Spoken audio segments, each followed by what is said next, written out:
சீமானண்ண வந்து போனது உண்மை.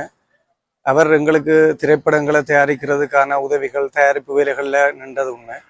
அவர் அன்னையை சந்திச்சு போட்டு போனது உண்மை.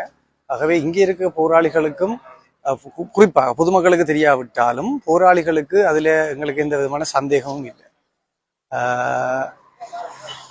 இதைத்தான் நான் அடிப்படையாக சொல்லலாம். வேற கேள்வி ஏதாவது உங்களுக்கு இருக்காது தொடர்பாக? இப்ப நான் இயக்கத்தில் இருந்த காலத்துல நான் ஒரு போராளியாக இருந்த காலப்பகுதிக்கு அல்லது போராட்டத்தை நான் போராளியாக இருக்க முதல் கொண்டு இந்த போராட்ட களத்துக்குள்ள அல்லது இந்த போரியலுக்குள்ள நாங்கள் நின்றிருக்கிறோம். சிறுவயது தொடக்கம் என்னை பொறுத்தவரையில நாங்கள் இங்க எங்களுக்கு இருந்த அந்த நேரம் இருக்கக்கூடிய இலங்கையினுடைய சட்டங்களுக்கு உட்படாத தமிழீழ சட்டங்களுக்குள்ள இருந்த நாங்கள் எங்களுக்கு அந்த தமிழீழ சட்டத்துக்குள்ள எங்களுக்கு மான் மர அல்லது நான் சொல்லக்கூடிய அந்த வேட்டைப்பல் உள்ள மிருகங்களை தவிர நாங்கள் அநேகமான விலங்குகளை வேட்டையாடி நாங்கள் உணவுக்கு பயன்படுத்தி இருக்கிறோம். கடல் ஆமை உட்பட. அது இப்ப சட்டத்துக்கு தடுக்கப்பட்ட ஒரு விடயமாக இருக்குது. ஆனால் நாங்கள் கடல் ஆமைகள் உட்பட காட்டு ஆமைகள் உட்பட நாங்கள் அதை நாங்கள் உணவுக்கு எடுத்திருக்கிறோம். அதை விட இயக்கத்துல மிக முக்கியமான ஒரு பயிற்சி இருக்கு என்றால் ஒரு போராட்ட களத்துக்குள்ள இருக்கிறவருக்கு உயிர் தப்பி வாழுது. ஆகவே நாங்கள் காட்டு வாழ்க்கையே வாழ்ந்தவர்கள். ஆகவே காட்டிலே இருக்கக்கூடிய அனைத்தையுமே உண்ணக்கூடிய ஒருவராக இருந்து நாங்கள் ஏனென்று கேட்டால் உயிர் தப்பி வாழ்வதற்காக நாங்கள் போரியலுக்கு இருந்த நாங்கள் அந்த சந்தர்ப்பத்தில் எங்களுக்கு கிடைக்கக்கூடிய அனைத்தையுமே உண்ணக்கூடிய ஒரு நிலைமையும் மிக மிக இக்கட்டான கட்டங்கள்ல நாங்கள் அதைத்தான் சொன்னேன். நான் இன்னும் சொல்லி சொல்ல விரும்பல. சகலதையுமே உண்ண வேண்டிய ஒரு அது போரியலுக்கு மட்டும் இல்லை. நான் சொல்றது ஒரு இராணுவத்தில் இருக்கக்கூடிய அத்தனை பேருக்கும் இது ஒரு பயிற்சியாக இருக்கின்றது. உயிர் தப்பி வாழ்வதற்கான பயிற்சி. ஆகவே நாங்கள் போருக்குள்ள இருந்த ஒரு காலகட்டத்துக்குள்ள சீமான் சென்றிருந்தவர். ஆகவே அவருக்கு இங்கே ஆமராட்சி வழங்கப்பட்டதோ இல்லையான்னு சொல்லி சொன்னால் மான்மரையோ இல்லாட்டி விசேடமான கடல் உணவுகள் வழங்கப்பட்டதோ ஒரு ஆச்சரியமான ஒரு விஷயம் இல்லை.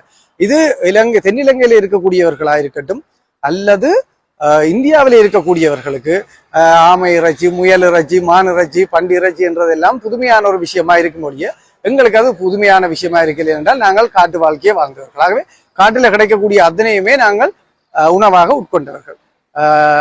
இதுதான் என்னுடைய கருத்து. அதே நேரம்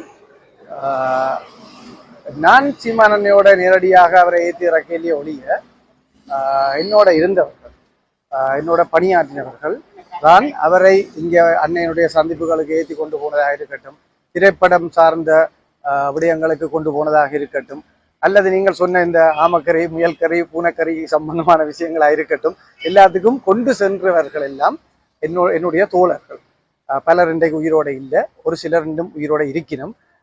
ஆகவே இந்த திரைப்படம் சார்ந்த விடயங்களுக்காக அவர் வந்ததாக இருக்கட்டும் அல்லது இங்க ஆமக்கறி பூனைக்கறி சாப்பிட்டதாக இருக்கட்டும் எங்களுக்கு புதுமையான ஒரு விடயமாக இல்லை. ஆகவே இது இந்தியாவில் இருக்கிறவர்களுக்கு இப்ப இந்திய அரசியல்ல தேர்தல் முடிவடைஞ்சிட்டு இப்ப நீங்க கேட்கிற கேள்வியோ கருத்து கூடி இப்ப அது பிரயோசனப்படாத ஒரு கேள்வியாக இருக்கும் என்றால், ஆனால் உண்மைகளை மறைக்க வேண்டிய எந்த தேவையும் இல்லை. ஆகவே புரிதலற்றவர்களாக இந்தியாவில் விமர்சனத்துக்காக மட்டும் சீமானை எதிர்க்க வேண்டும் என்றதுக்காக மட்டும் சில கருத்தாளர்களை கொண்டு எழுதி கொண்டிருப்பவர்களுக்கு பிரயோசனம் இல்லை.